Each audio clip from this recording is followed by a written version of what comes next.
Let's now go through a couple of things regarding a typical cryptocurrency wallet. One of the things I want to show you is how to use a paper wallet, or how to import a private key, if you like, from a paper wallet. So starting from the beginning, what is a typical paper wallet? Well, it's a way to store a key and an address without anybody seeing it and without it being anywhere online. So this is a typical paper wallet. This one is used for Smiley coin. A bunch of these was generated and distributed at conferences and the like. So it's basically a piece of paper, in this case A4 paper, folded in 4, printed on both sides. When you unfold this, you'll see that there is information on both sides of it. You unfold it more, and there's information inside more. There's more information inside. So it's a combination in this particular case of a leaflet describing a project and also a key. Now, and the keys are typically hidden inside somewhere.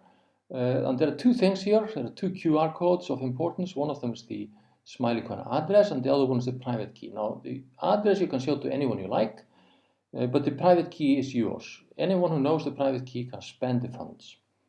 So let's go back to, let's look at this in more detail. Here's the page, here's the address. This is the same address as you saw earlier, this BKR thing here.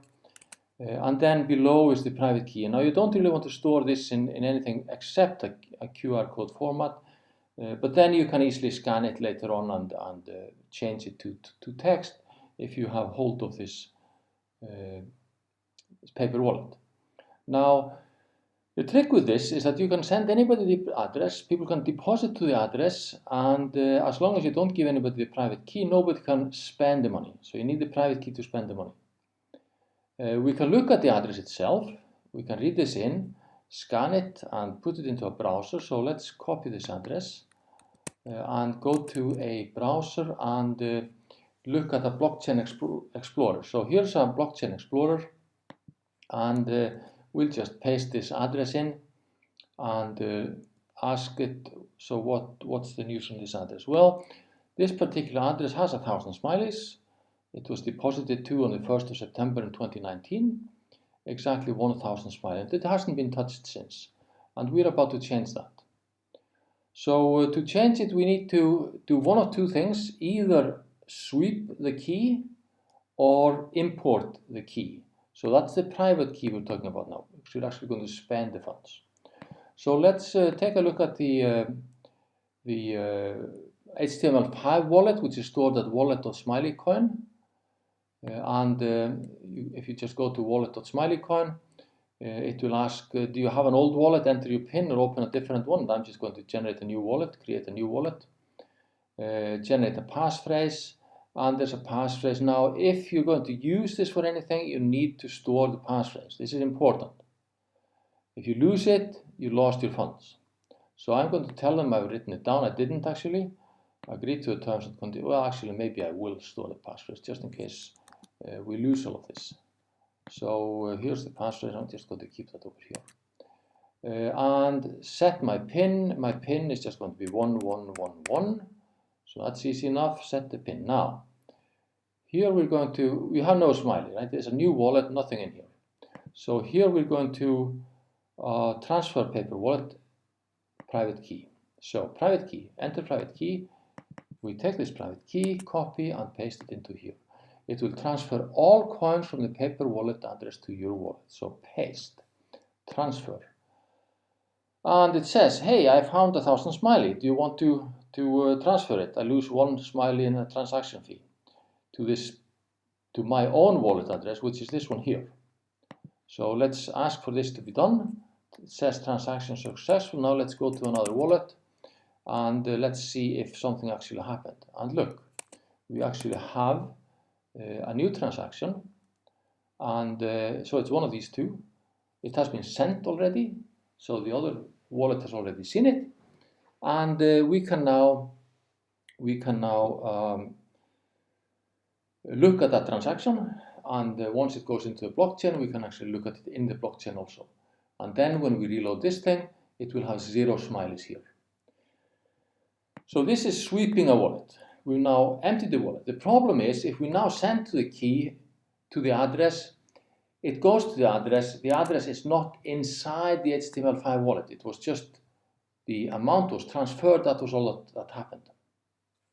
So now we want to, suppose we want to use this address permanently, we want to use it for different things, then we need to do something different from sweeping the address or just transferring from it.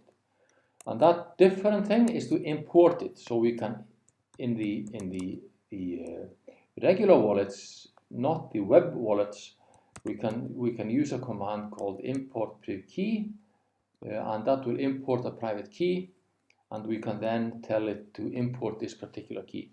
That key will then become a part of this wallet, a permanent part of the wallet.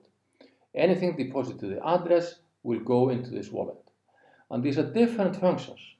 Sometimes you want to just sweep the wallet, empty it, and then maybe keep it or throw it away. You're done with it, you're never going to use it again.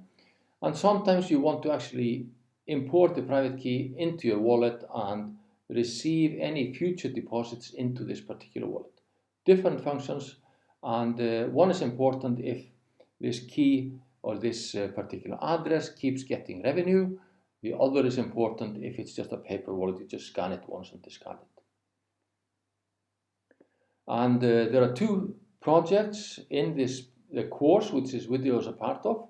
One of them has to do with sweeping and just transferring from a paper wallet, and the other one uses the corresponding smiley address as a universal basic income sort of thing, and for that you need to import the private key. So both of these tasks are tasks in the smiley course that you're studying.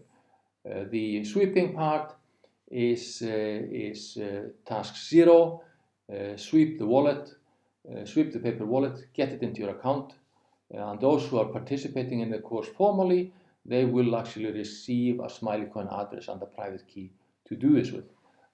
Those of you who are not registered and haven't contacted us, you will just have to do this on your own. Thank you.